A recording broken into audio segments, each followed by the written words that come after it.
그 1090년 12월로부터 이듬해 4월까지 그 본대가 콘스탄티노플에 이제 순차적으로 이제 도착을 합니다. 앞서 말씀드린 것처럼 군중 십자군과는 달리 유럽의 그 최정예군으로 구성되어 있었습니다. 이제 크게 이제 그 세 부대로 이제 구성이 되는데요. 이제 이 세 사람을 우리가 눈여겨볼 필요가 있습니다. 이들이 이제 십자군을 실질적으로 이끌었던 사람들인데요. 로렌의 공작, 고드프루아라고 하는 형제가 있었고요. 아마 이렇게 형제입니다. 예, 이게 동생이고요. 그 다음에 툴루즈의 백작 레몽이라는 사람입니다. 이렇게 가운데 있는 사람인데, 이 사람이 그래도 비교적 가장 순수한 신앙심을 갖고 있었던 사람으로 평가되고 있습니다. 그리고 서유럽 최강의 기사였던 보헤몽, 그러니까 서유럽에서 가장 전쟁을 잘하는, 싸움을 잘하는 보헤몽이라는 정말 무시무시한 인물입니다. 이 세 사람이 각각의 군대를 이끌고 이제 1096년 12월부터 이듬해 4월까지 콘스탄티노플에 이제 도착을 하는데요.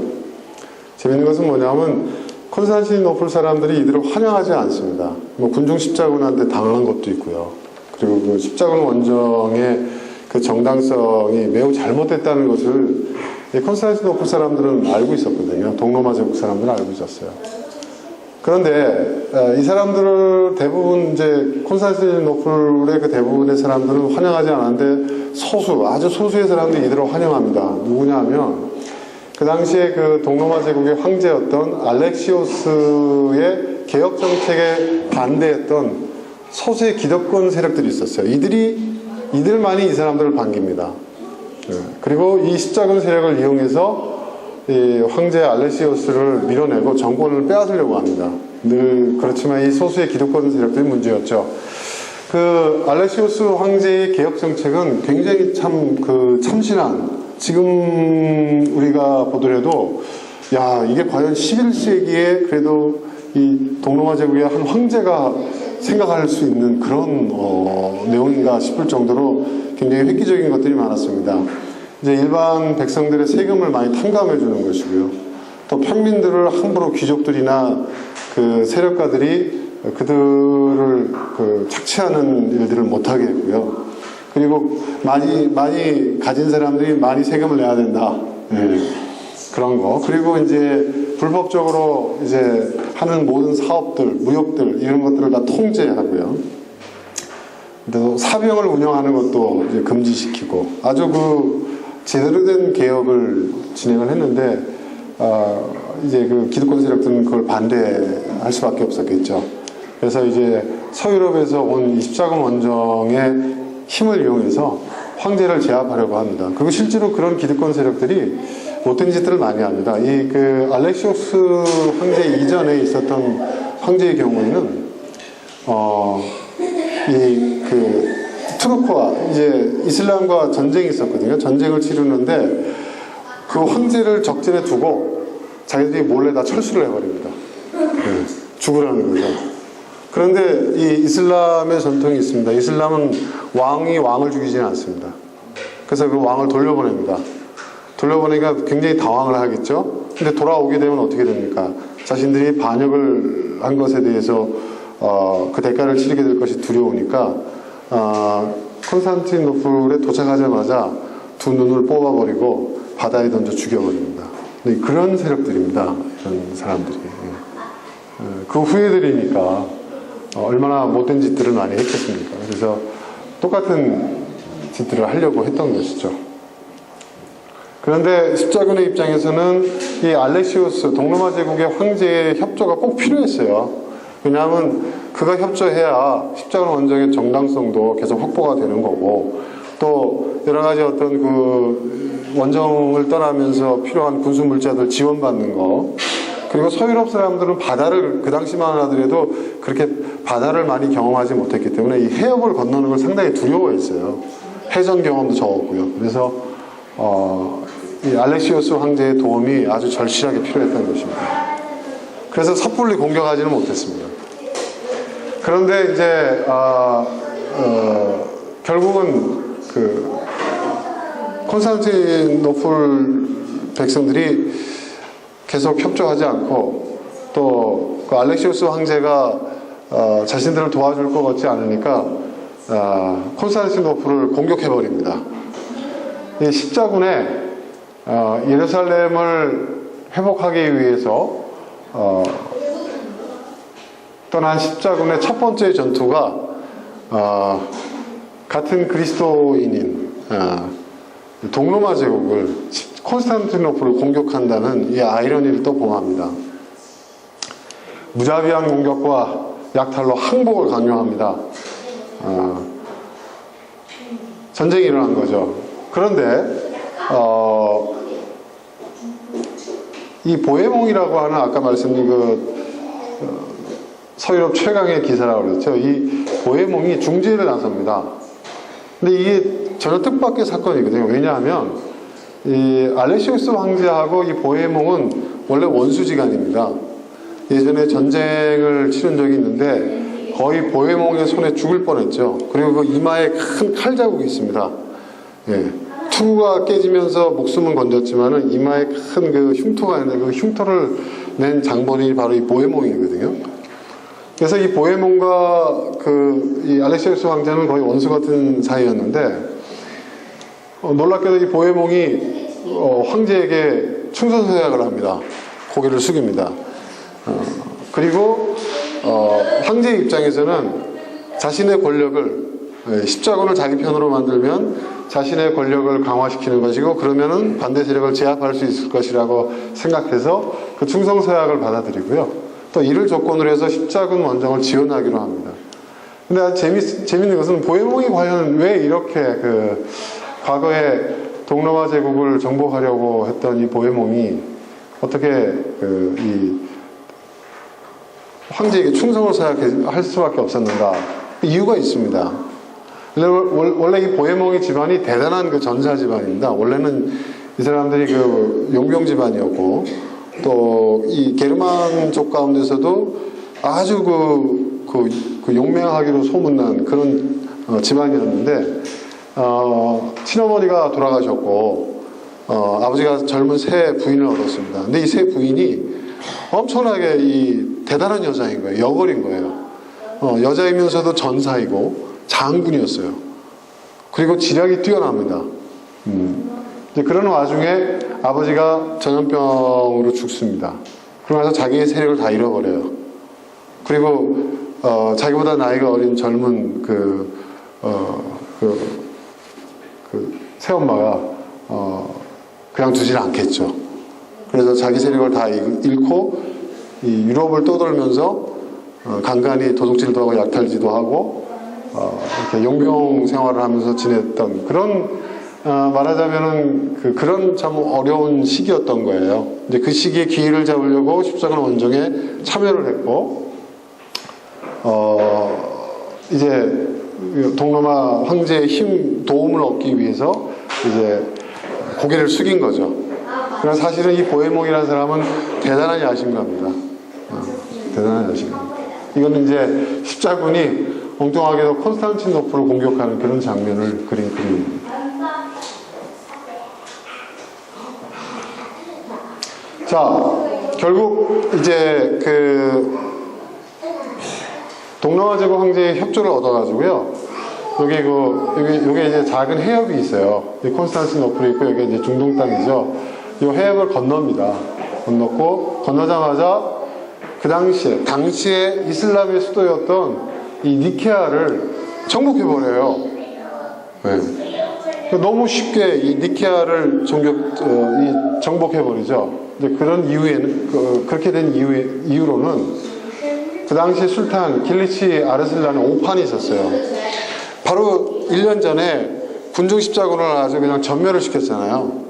그러니까 십자군 자체가 다 말하자면 오합지졸로 생각을 한 거예요. 그러니까 자만에 빠져 있었던 거예요. 온다는 걸 알면서도 뭐 그까짓 것 이러고 있었던 거죠. 그러니까 얼마든지 자신이 대응을 할 수 있을 거라고 생각하고 물리칠 수 있을 거라고 생각했는데 이번에 온 십자군은 아주 정규군이죠. 예, 최정예 군이죠. 최정예 군대의 강력한 전력에 힘 한 번 쓰지 못하고 대패를 하고 맙니다. 그래서 니케아 성을 뺏겨요. 그리고 이 니케아 성에는 기독교인들도 많이 살았어요, 여러분. 그리고 그들이 뭐 종교적으로 탄압을 받은 게 아닙니다. 다 자유롭게 종교의 자유가 있었어요. 유대교인들, 기독교인, 이슬람 교도들이 같이 어울려서 잘 살고 있었어요. 예. 그리고 뭐 이슬람의 술탄한테도 먼저 그 충성을 다하면서 별 문제 없이 잘 살고 있었거든요. 그런데 니케아가 함락되면서 이제 니케아 성 안에 살고 있었던 성 주민들이 이제 십자군들로부터 학살을 당할 수 있는 그런 위기 상황에 이제 봉착하게 된 거죠. 이때 이제 동로마 황제가 이제 관용을 베풉니다. 알렉시우스, 동전입니다. 금화입니다. 이 동로마 황제에게 충성 사역을 했다고 그랬지 않습니까? 십자군 군대가. 그래서 동로마 황제는 절대로 사격과 약탈을 해서는 안 된다. 당신들이 기독교인이고 십자군이라는 타이틀을 가지고 성지를 회복하겠다고 지금 당신들이 원정에 떠났는데 그 와중에 당신들이 사력과 약탈을 하는 강도떼와 같은 짓을 한다고 한다면 당신들의 그 명분은, 십자군의 명분은 다 무너진다. 그러면 그것은 거짓에 지나지 않는 것이다. 그래서 엄격히 금지시킵니다. 군법으로, 군율로 다스리겠다 합니다. 그리고 술탄의 가족들을 보호하고 석방합니다. 예전에 이제 이슬람 제국과 전쟁이 있었을 때도 자기의 그 선대 왕들이 아까 제가 말씀드렸지만 그런 억울한 일을 당해도 왕을 죽이지 않는다, 황제를 황제로 죽이지 않는다 해서 돌려보내고 했던 그런 것이 있었거든요. 그 전통에 따라서 술탄의 가족들을 보호해줬고 나중에는 돌려보내줬어요. 예. 그리고 그 성 안에 살고 있었던 기독교인들뿐만 아니라 이슬람인들도 안전을 보장해줬어요. 관용을 베푼 거죠. 예. 그래서 전쟁에 참전한 군인들을 제외하고 일반 백성들은 별로 큰 피해를 입지 않았어요. 그런데 이 십자군들이 크게 반발한 거죠. 예. 막 사륙을 저지르고, 예? 약탈하고, 그들의 목적이 재물을 얻고 전공을 세우고 그렇지 않습니까? 이게 목적으로 온 사람들인데 그걸 못하게 하니까 얼마나 크게 반발했겠어요. 이건 이제 에드워드 기번, 동남아 제국의 흥망사라는 그 책을 쓴 사람이 기록한 거예요. 유혈과 약탈의 입맛을 다시고 있던 십자군은 성체 나부키는 동로마 황제의 깃발을 증오의 눈으로 바라봤다는 거예요. 왜냐하면 동로마 황제가 학살도 못하게 하고 약탈도 못하게 하니까. 예. 그리고 동로마 제국 황제에게 충성을 맹세하고 지원을 약속받았기 때문에 이 전쟁의 승리의 모든 공이 다 동로마 제국 황제에게 간다고 생각을 하니까 그들은 굉장히 큰 반발심이 있었던 거예요. 그래서 나중에 동로마 황제를 알렉시우스를 배신합니다. 자, 그리고 십자군은 이제 파죽지세로 그 세력을 넓혀가고 있는데 그 술탄이 이제 패배하고 난 다음에 야, 내가 너무 이 자만에 빠져 있었구나. 그리고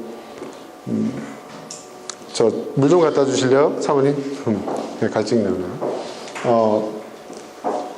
복수를 해야 되겠다고 생각을 한 겁니다. 그래서 이 전략적 요충지인 돌레레온 협곡이라는 곳이 있어요. 이것이 굉장히 중요한 전략적 요충지입니다.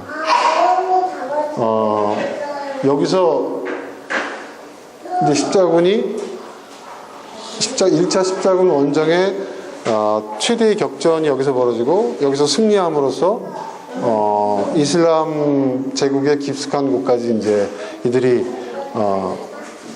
세를 확대시키게 되는 결정적인 전투였던 것입니다.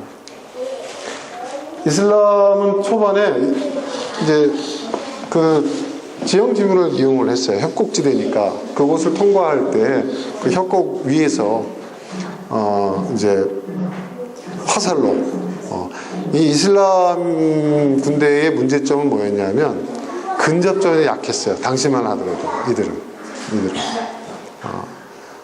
그러니까 이 철갑 그 갑옷을 입고 말까지도 철갑 갑옷으로 이렇게 무장한 이 돌격하는 이 서유럽식 전투에 이 사람들이 처음에는 전략적으로 어떻게 대응해야 될지 잘 몰랐어요. 근데 나중에 이제 그들은 이제 그걸 깨우치게 되는데, 제가 말씀드렸지만은 당시 이슬람은 쇠를 다루는 기술이 서유럽보다 훨씬 앞섰다고 그랬잖아요. 그러니까 화살촉에 그 쇠붙이 그 앞에 그 화살촉이 있지 않습니까? 이 화살촉이 워낙 정교해가지고 갑옷을 뚫고 들어가는 거예요. 네. 그러니까 서유럽의 이제 뒤떨어진 주철 기술로는 막지를 못하는 거예요. 그래서 이 화살로 효과를 많이 봤거든요. 그래서 이 전략적 요충지인 이 돌릴레온 이 협곡에서 그 위에서 화살을 딱 쏜 거예요. 그래서 초반에는 이슬람이 거의 이기는 듯 했어요. 그런데 여기서 이제 기사 보헤몽이라는 사람이 이제 그 이름값을 합니다.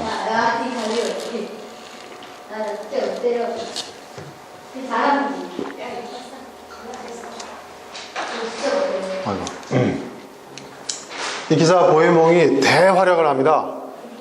전세를 역전시킵니다. 십자군이 대승리를 했고 보헤몽에게 별명이 붙습니다. 뭐냐면 베르세르크라는 이 말이 뭐냐면은 미친 전사, 그러니까 초인적인 능력, 거의 괴물 전사, 뭐 이런 뜻입니다. 이게. 그리고 이 전쟁을 통해서 이슬람 사람들의 특징이 뭐냐면 전쟁을 나갈 때 가족들도 다 데리고 나가잖아요. 예. 막 그 사람들 막 군영 생활을 하는 게 아니라 막 그 천막 생활을 하는데 아주 온갖 자기네 살림을 다 갖고 가서 거기서 평상시 전쟁이 끝나고 난 다음에 전투가 끝나고 난 다음에는 일상생활 거기서 다 영위를 하잖아요. 전쟁에서 승리하고 난 다음에 이 십자군들이 엄청난 이제 사륙과 약탈을 자행하면서 큰 돈을 돈벌이를 하는 거죠. 온갖 보물을 다 이제 갖게 됩니다. 그러니까 말하자면은 그 니케아 성에서 채우지 못한 걸 여기서 원없이 채운 거예요. 그 여세를 몰아서 어디로 가느냐? 안티오크. 성경에서 안디옥이라고 하죠. 이제 안디옥이라는 곳을 이제 진격을 합니다. 이 안디옥이라는 곳은 니케아가 당시 이슬람 제국의 수도이긴 했지만 이 안디옥이야말로 동방의 여왕이라고 불렸던 가장 큰 도시고 문명화된 도시였던 거예요. 도시의 규모가 어느 정도였냐면 그 당시에 이 콘스탄티노플만큼 사실 역사적으로 보면 이 안디오크가 더 오래됐죠. 규모 면에서도 월등하고 이제 그곳을 향해서 이제 진격을 합니다.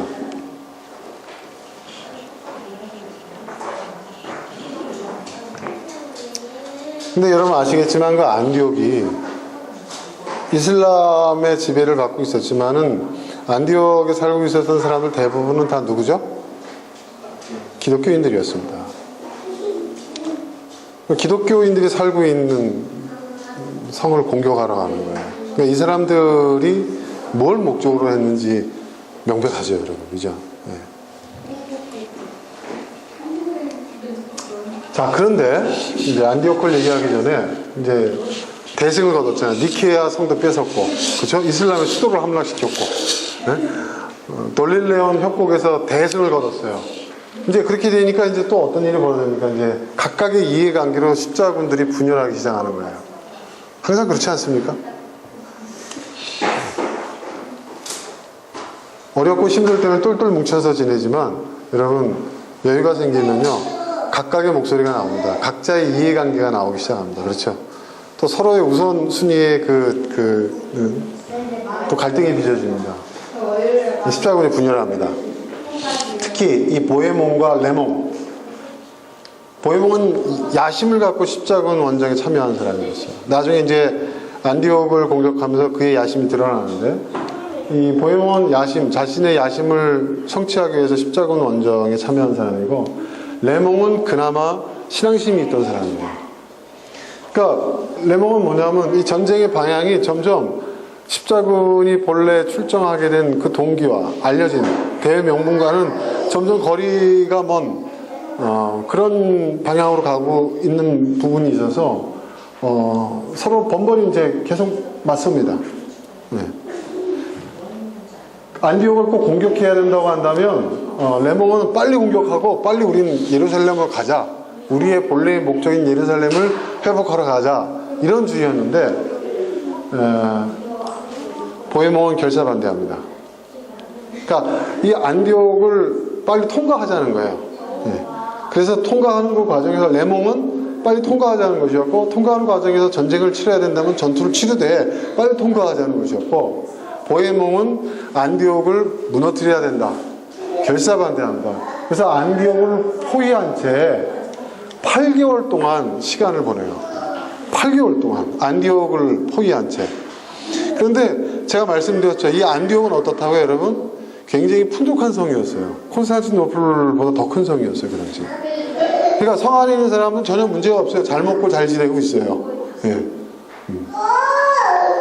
근데 이 성을, 오히려 이 성을 포위하고 있는 십자군들이 굶주리는 거예요. 예. 식순환을 고통받고, 먹을 게 없어가지고 이 사람들이요, 예, 농사를 짓고요, 또 막 사냥에 나가서 막 식량 문제를 해결하려고 합니다. 근데 왜 그러면 여기 안디옥을, 굳이 안디옥을 함락하려고 했고, 또 8개월이나 여기서 진치고 이렇게 시간을 허비했던 것일까요? 그것은 이 보헤몽의 야심 때문인데요. 보헤몽은 기본적으로 다른 경쟁자가 공을 세울 기회를 차단하려고 했던 거예요. 그리고 신앙심으로 십자군에 참전한 레몽은요, 보헤몽의 탐욕에 반감을 품고 아주 첨예하게 대립을 합니다. 사사건건. 그 오랫동안 이제 전쟁도 없이 그게 주둔하고 있으니, 예, 여러분 그 안에 그 갈등이 얼마나 컸겠습니까? 자기네들끼리 싸우고 막 내전 상황 비슷한 일도 일어나고 막 그랬습니다. 자, 그런데 말씀드린 대로 8개월 동안 군량도 부족하고, 예, 또 동로마 제국 황제의 통제에 벗어나고 하니까 지원도 없고, 그러니까 굶주리기 시작하는 거예요. 예, 오히려 십자군들의 전력이 약해지기 시작합니다. 그런 위기 상황인데 봉착을 해요. 8개월 이상 안디옥과 대치 중인 십자군의 가장 큰 문제는 식량이었어요. 급기야는 자신들이 타고 다니던 말과 낙타를 잡아먹는 상황까지 이릅니다. 그런데 반면에 보헤몽과 그 보헤몽의 부하들은 영양 상태가 굉장히 좋아 보여요. 도대체 이게 어떻게 된 건가? 그래가지고 몰래 그의 진영을 영탐합니다. 도대체 저들은 몰래 무슨 군수를 빼돌려가 지네들만 먹고 있나 하고 봤더니 그 이유를 알게 돼요. 모든 사람들이 경악하고 두려움에 빠집니다. 그건 뭐냐면 이 보헤몽과 그 무리들은 인육을 먹고 있었던 겁니다. 인육. 이 그림을 보시면요, 그러면 이 보헤몽, 이게 이제 십자군 그 원정대 기록이에요. 이 고대 문서고 그 상황을 그린 건데요. 사람을 굽고 있는 게 보이시죠? 어린아이입니다. 어린아이를 불에 굽고 있는 거고, 이 보헤몽과 보헤몽의 기사들이 그 인육을 먹는 그 그림입니다. 이 그림은 이슬람 사람이 그린 게 아니라 1차 십자군 원정에 참여했던 사람들이 기록으로 남긴 그림입니다. 그들은 인육을 먹었습니다. 그리고 이교도들을 죽이고 성전을 치르기 위해서 이교도들의 인육을 먹는 것은 죄가 아니다라고 그 당시에 성직자들은 그렇게 얘기를 합니다. 보면 사람들의 머리가 이렇게 쌓여 있고요. 이게 몸통이고요. 주로 어린아이들을 잡아먹었다고 합니다. 이게 역사적 사실이에요, 여러분. 기록으로 나와 있어요. 십자군의 만행이죠. 그래서 보헤몽의 별명이 뭐라고 그랬어요? 베르세르크. 베르세르크가 무슨 뜻이라고요? 미친 전사, 미친놈이라는 얘기죠. 예. 싸움을 잘해서 정말 저 사람 미친 거 아니야? 우리도 그런 얘기 하잖아. 굉장히 잘하면 저 사람 미친 거 아니야? 그 정도로 잘한다는 얘기죠.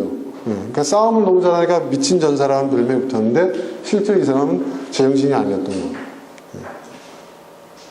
그리고 더 놀라운 것은 여러분 아시겠지만 그 당시만 하더라도 이슬람 사회가 서유럽보다 더 문명화된 사회라고 했죠.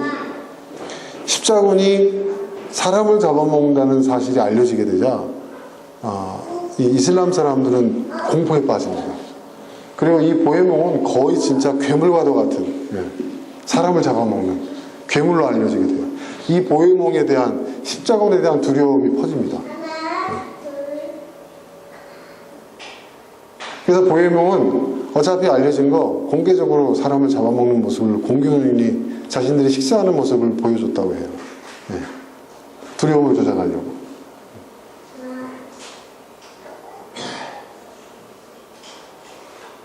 옛날에 그 대모험의 시대, 대탐험의 시대가 있었죠. 서방이 그 제국주의의 어떤 확장기. 예, 그때 그들이 미개인이라고 얘기하며 시기 문화가 있다고 하면서 정말 여러 태평양의 여러 국가 섬나라들 또 남미의 일부 국가들 비하하면서 미개한 원주민들이라고 치부하면서 자신들의 우월성을 또 자신들의 그들을 문명화시킨다는 어떤 그런 말도 안 되는 정당성을 주장하던 때가 있었죠. 근데 식인 문화의 원조는 그 사람들입니다. 그러니까 이슬람은 충격에 빠진 거예요. 아니 어떻게 사람이 사람을 잡아먹을 수 있냐.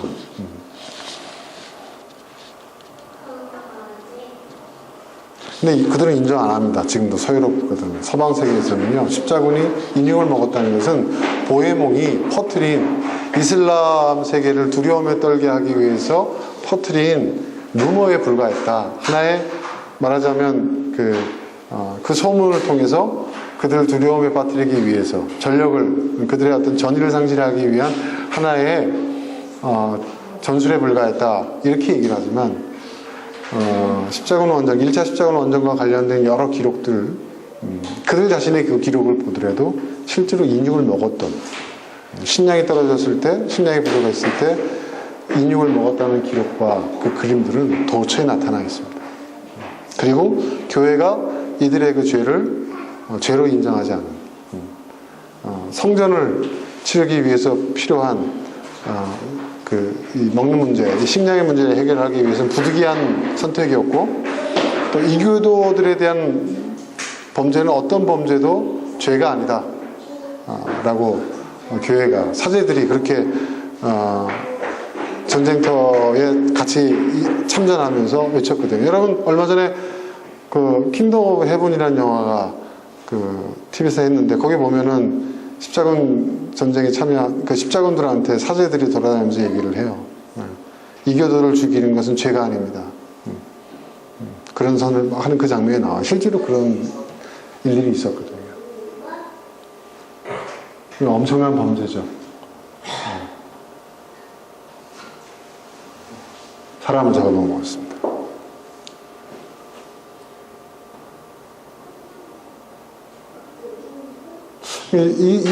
이런 기록을 보면서 도대체 이 십자군 전쟁이 누구를 위한 것일까? 십자군이 가는 길이 어떤 길인가를 우리가 생각해 봐야 합니다.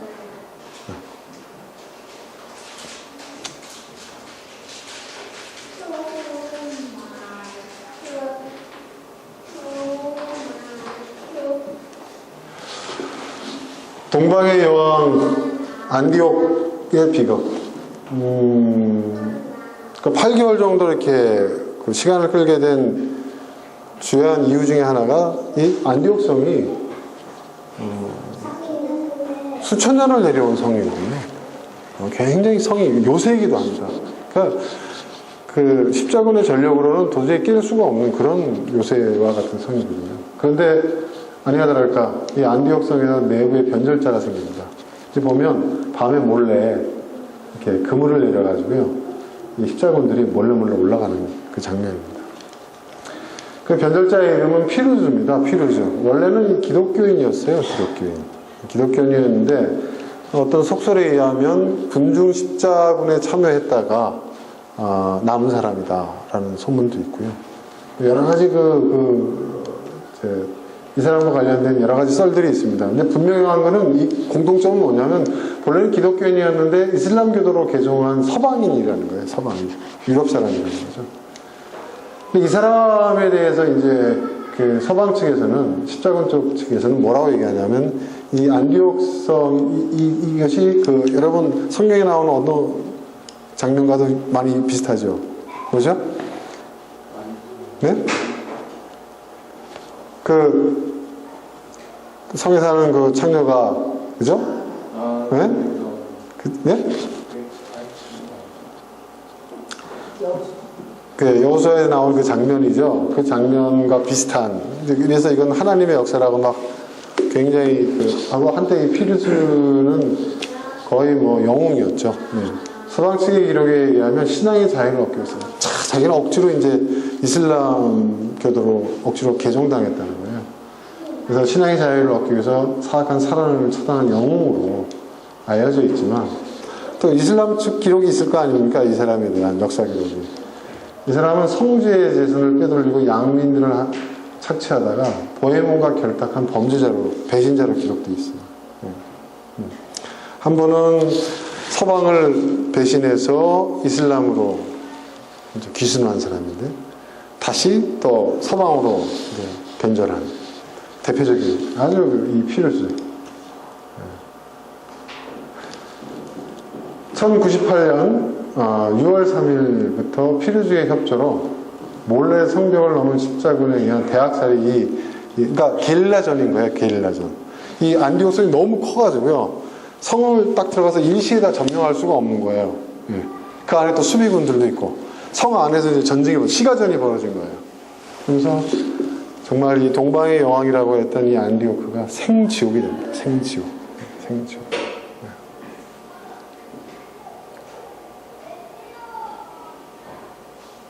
여기 기록에 보면 이 십자군들이 인정 청소를 한다고 해서, 그러니까 최초의 인정 청소의 그 개념이 나온 것은 십자군입니다. 이 안디오크 성에 살고 있는 이슬람 여성들을 집단으로 강간합니다. 네. 임신을 시키는 거죠, 일부러. 왜냐하면 인정 청소를 하는 겁니다. 네. 그리고 다 죽입니다. 네. 남자들은 다 죽입니다. 어린아이 할 거 없이. 이들이 범한 그 인정청소, 그 범죄에 대한 이 기록은 이제 이슬람 쪽에 남아있는데요. 그러니까 이슬람에서는 여러분 아시지 않습니까? 이슬람 율법이 굉장히 엄격하잖아요. 그죠? 그러니까 이 전쟁에 희생당한 이 여성들은 어떻게 할 것인가? 이 여성들은 어떻게 할 것인가를 놓고 이슬람의 그 지도자들이, 경론이 벌어집니다. 율법에 의하면 어떻게 해야 돼요? 다 돌로 쳐 죽여야 돼요. 근데 그럴 수는 없지 않냐. 이 여인들은 희생을 당한 것이고 피해자다. 이제 이슬람이 참 대단한 거예요. 그래서 이제 어떤 일이 벌어지냐면요, 이슬람의 유력한 지도자들이나 왕들이 이 전쟁에 피해를 입은 여자들을 다 후처로 들이오게 합니다. 왜냐하면 그래야 이 사람들이 법적으로 보호를 받거든요. 그러지 않고 방치가 되면 어떻게 되느냐? 그 당시에도 이슬람의 열성 교도들에 의해서 명예살인이 벌어지니까 이들을 보호하기 위해서 집단으로 자기 왕궁에 들어가지고 후처로 들인 거예요.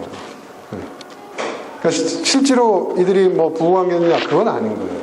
사실은 왕의 후처다, 무슨 영주의 후처다, 누구의 귀족의 후처다 하게 되면 보호를 받는 거거든요. 그래서 그 사람들이 살 수 있는 그러한 환경을 만들어, 그런 기록들이 다 남아있어요. 놀랍지 않습니까, 이거? 그러니까 누가 과연 문명국가인가? 누가 정말 신앙에 부합하는 삶을 살고 있는가? 뭐 이슬람도 그렇고 기독교도 똑같은 하나님이잖아요. 신앙의 이름으로 그 모든 것들이 죄가 아니에요. 그리고 성직자들도 이 죄에 동참했다고 합니다. 성직자들. 이 동방의 여왕이라고 불린 이유는 그 안디옥성이 아름답기도 했지만 거기에 미녀들이 많이 살고 있기 때문에 붙여진 호칭이기도 했거든요. 근데 여기서 온갖 못된 짓들을 다 합니다. 온갖 못된 짓.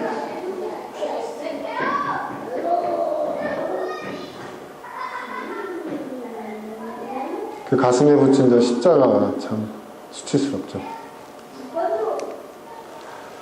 자, 보혜성은 드디어 이제 안디옥에 입성을 했고 시가전을 통해서 그 세력을 확대하고 있었습니다. 이제 조금만 이제 지나면은 이 성이 워낙 크니까 성 안에 또 성도 있는 거예요. 막 그런 상황인데 거의 다 이제 장악을 했고 마지막 이제 최후의 보루만 남아 있는 상황에서 이 보혜몽, 이게 실제로 보혜몽의 얼굴 그림입니다. 예. 보시면 아시겠지만은 참 여기서 이제 보혜몽의 야심이 드러납니다. 보혜몽은 고향에서 이제 아버지로부터 어떤 유산도 받지 못하고 거의 쫓겨나다시피 했다 그랬죠. 젊은 새엄마로부터. 그래서 이 사람은 이 안디옥을 근거지로 해서 자신의 세력을, 동방에 자신의 제국을 세우려는 야망이 있었던 거예요. 그러니까 이 안디옥까지 오기 위해서는 동로마 제국 황제의 지원이 필요하니까 거짓으로 충성서약을 한 것이고, 그 전쟁을 하는 그 과정에서 자신의 정적들을 이제 견제하고 현격한 공을 세워서 그 주도권을 이제 장악을 한 거죠.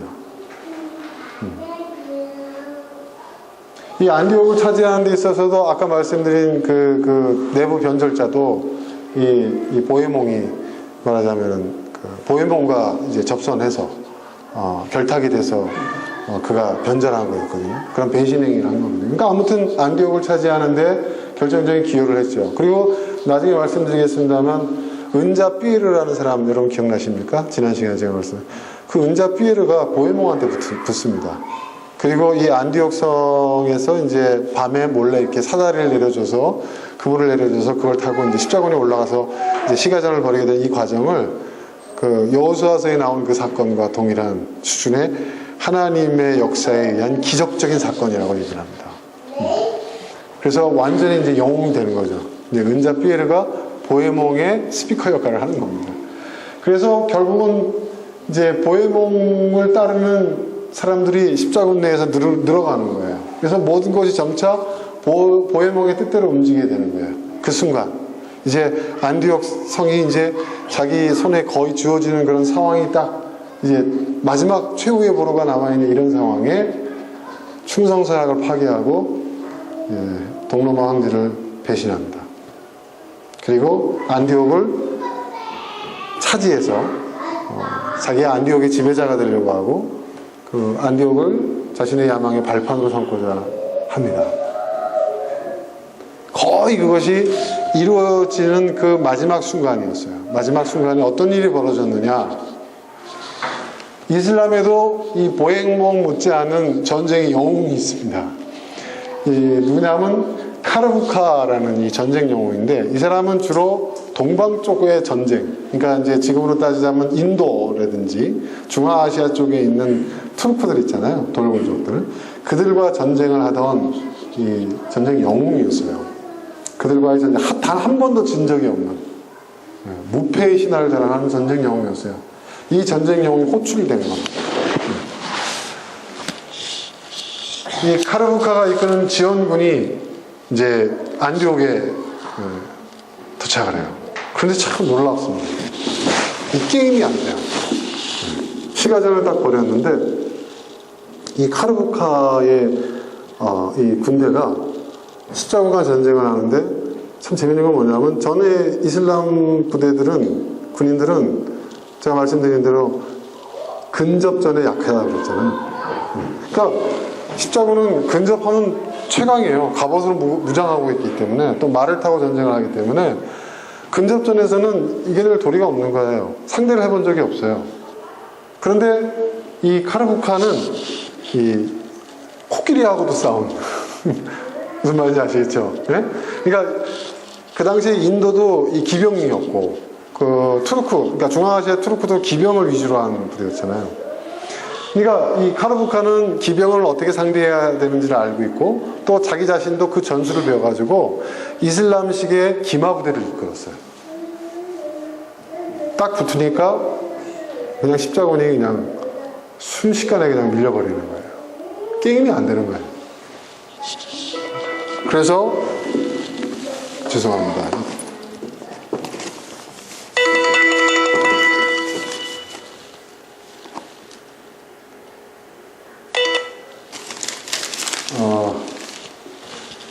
그래서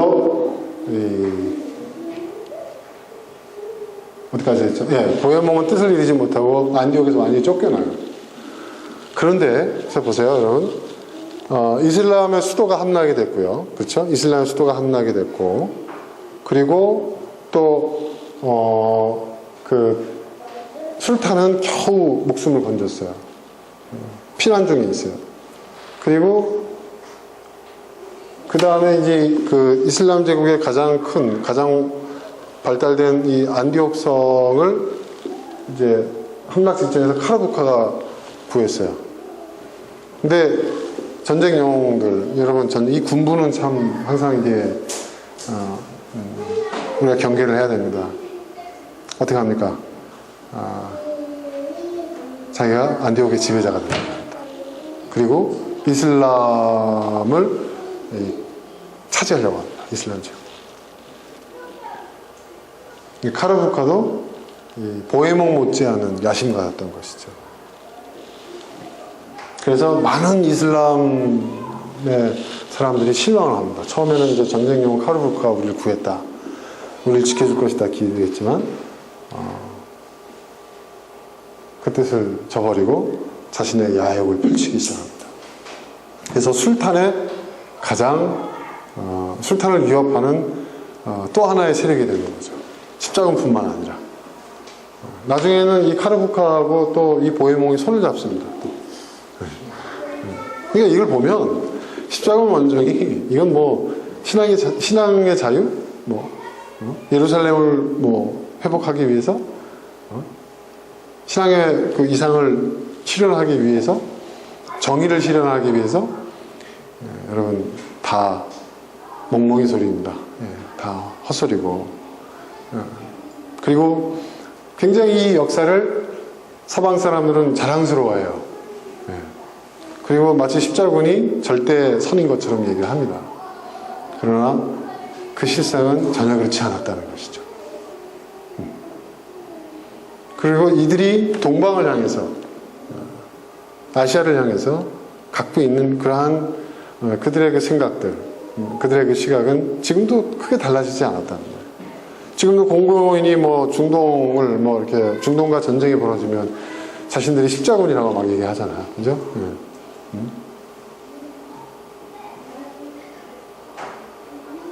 그리고 자신들의 그 모든 그 행악을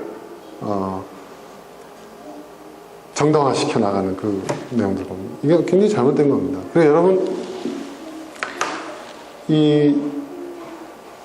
여러분 최근에 이 팔레스틴 아시죠? 팔레스틴. 지금 팔레스틴 이슬람이 완전히 지금 장악하고 있고, 지금 이스라엘과 지금 완전히 중동의 화약고잖아요. 거기가요. 가장 위험한 지역이고, 또 그 비극이 끝나지 않는 곳이에요. 근데 여러분 팔레스틴이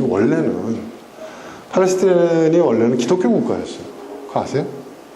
팔레스타인이 그 2차 대전 때 그 연합국들에 의해서 이스라엘 유대인들로부터 전쟁 자금을 지원받는 대신에 나라를 주고, 그 나라의 그 팔레스틴이라는 엄연한 국가, 주권 국가가 있는데도 불구하고 그 땅을 빼앗아서 이스라엘에 넘겨줬잖아요. 그게 이제 비극 아닙니까? 그 당시만 하더라도 팔레스틴이 기독교 국가였어요. 아십니까? 기독교 국가였어요. 그런 짓을 했어요. 네. 그래서 팔레스타인 사람들이 거기서 크게 실망을 했고 집단적으로 이슬람으로 개종을 합니다. 네. 그 이슬람이 자신들을 지켜줄 거라고 믿었던 거예요. 근데 지금 보세요. 이슬람이 네, 어떻습니까? 네, 지금 어떻습니까? 서방 자본주의하고 손을 탁 잡고, 네? 똑같죠? 그러니까 지금 제가 얘기하는 보헤몽하고 카르프카가 손을 잡고, 네. 종교의 그 신앙심을 정당 명분으로 삼아서 이 모든 일을 했지만 사실은 신앙심과는 정반대의 일들을 서슴없이 자신들의 이해관계에 따라서 네. 손잡고 배신하고 이런 일들이 벌어진다는 것이죠. 그리고 지금도 마찬가지라는 겁니다. 그래서 저는 또 이런 생각을 해봅니다. 지금 오늘날 교회가 예수님을 따르라고, 예수님의 십자가의 길을 따르라고 가르칩니다. 근데 과연 교회가 지금 가르치고 있는 그 신앙의 길이 예수님의 십자가의 길입니까? 그들이 예수 믿으면은 뭐 축복받는다, 뭐가 잘 된다, 성공하고, 부자 되고, 자식 잘 되고, 그렇죠? 출세하고, 그 기복신앙. 오늘은 기복신앙이지만, 그 기복신앙의 원조는 저는 십자군의 길이라고 저는 생각합니다. 십자군들이 무엇을 기대하고 십자군이 되어서 그 길을 떠났습니까? 부자가 되는 것, 출세하는 것, 그렇죠? 성공하는 것, 그죠?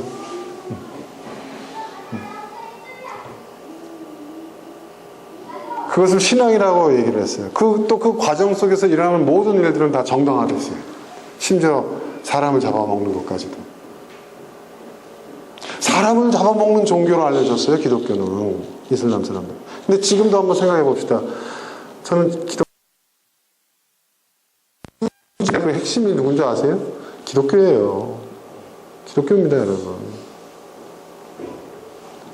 흔히 얘기하는 보수주의, 복음주의 신앙을 주장하는 교회들.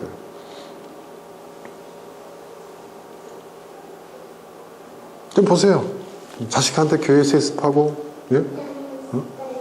온갖 부정을 교회 지도자들이 서슴없이 저지르고 있고, 근데 그것이 다 하나님의 이름으로 용서가 돼요. 정당화돼요. 그죠? 여러분, 그 말이 됩니까? 진짜 그 십자가 원정대에서 했던 설교가 지금 한국교회 안에서 설교가 되고 있어요.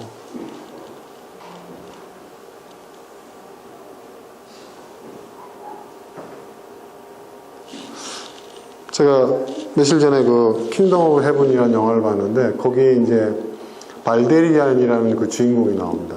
발데리안 그 주인공 이 보헤몽을 그 보헤몽의 이름을 따가지고 영어식으로 표현한 게 발데리안인데 그건 마음에 안 들지만 그 중 대사에서 마지막 이런 부분이 있어요. 전쟁에서 이제 죽은 사람들을 갖다가 성 안에 방치해 두면은 전염병이 돌아 다 죽지 않습니까? 그래서 그걸 불태우라고 얘기해요. 불태우라고.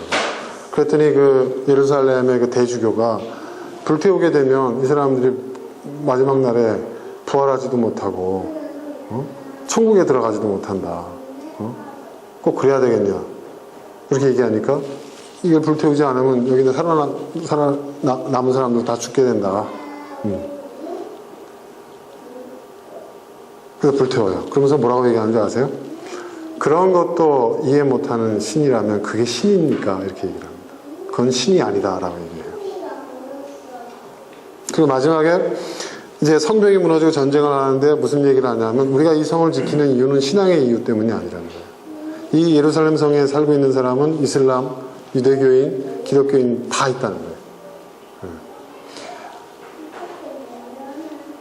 우리는 어느 종교가 더 우월하다고 생각하지 않는다. 그 주인공이 그런 얘기를 해요. 그리고 모두가 다 소중하다.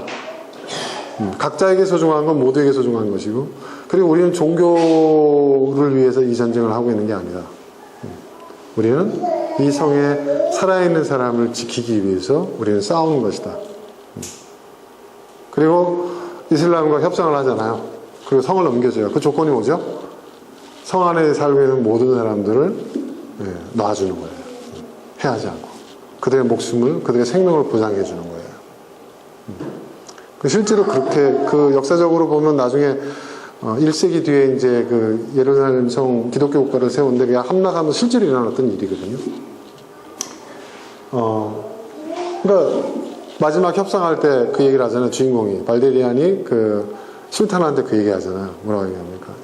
예루살렘이 뭡니까? 예루살렘이 뭐길래 이 많은 사람들이 희생을 하면서 예루살렘을 지키고 빼앗으려고 싸웁니까? 라고 얘기하니까 그 술탄이 뭐라고 얘기하죠? 이러서는 아무것도 아니다. 이렇게 얘기를 해요. 그러면서 뭐라고 얘기합니까? 그러면서 동시에 모든 것이기도 하다. 이런 얘기를 합니다.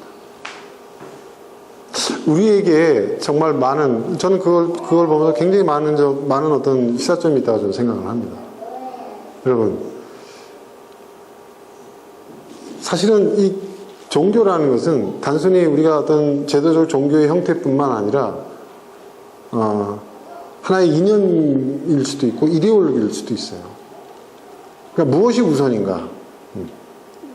그리고 우리가 그 가치를 구현하는 그 과정 속에서 어떤 한 가지를 절대화했을 때 그것이 인류 사회에 얼마만큼 비극을 끼칠 수 있는지, 그리고 그것을 명분 삼아서 얼마나 많은 악이 행해질 수 있는지, 우리는 이 십자가 전쟁을 통해서 똑똑히 이제 앞으로 보게 될 것입니다. 이제 1차가 이제 끝났고, 이제 1차가 거의 이제 끝났고, 그 다음에 이제 2차, 3차 이제 계속 진행되는데 속도를 좀 내겠습니다. 그러나 우리의 그 관점은 계속 거기에 맞춰질 것이고, 또 그걸 통해서 우리 자신을 돌아보는 그런 시간들이 될 수 있었으면 좋겠습니다. 오늘 여기까지 하겠습니다. 우리 함께 기도하겠습니다.